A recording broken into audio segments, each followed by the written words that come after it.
Hi guys, William Morin here, and welcome back to the course. You've made it all the way through to section 4, and section 4 is really where we start to take action and actually going out into the marketplace and trying to get our first high-paying catering client.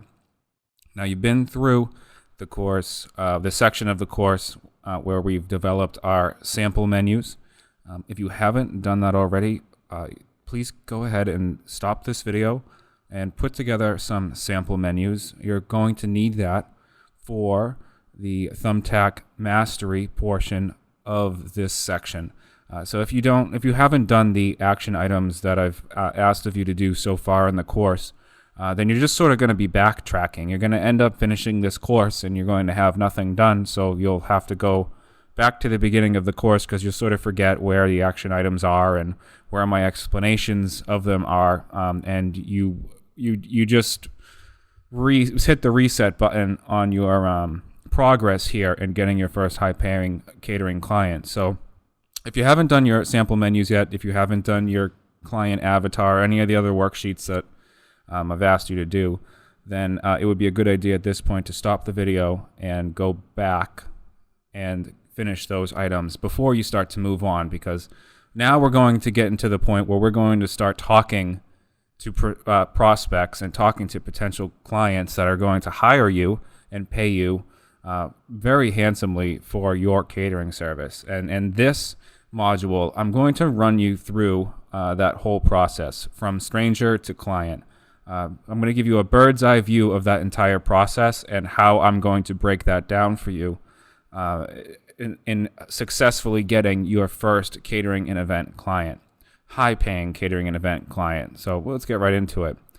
Sales is not what you think, and this is what we are doing here, is sales. I don't want you to overthink it. I don't want you to think of yourself as someone who needs to talk over somebody or always have the right answer. This is sort of what we think about when we're thinking about sales. As a skill, is that we need to talk over the client, we need to know everything, and we need to get them to close the deal, and suck out as much money as we can from them. But it's not true. What sales really is understanding what your service is, and then really getting an idea of what your client's desired result is. So your client is in a situation here where they've reached a point in their life where there's something special happening, especially when it comes to our niche, which is catering. There's something special in their life that's happening, and in the current situation now, they're not able to do something. They're not able to solve a problem, which is feed a bunch of people, and they're coming to you for that reason. So they have this expected, desired situation that they want to fulfill. They have this idea of how this whole thing's going to turn out, and the reason why they're hiring you is to fulfill that need.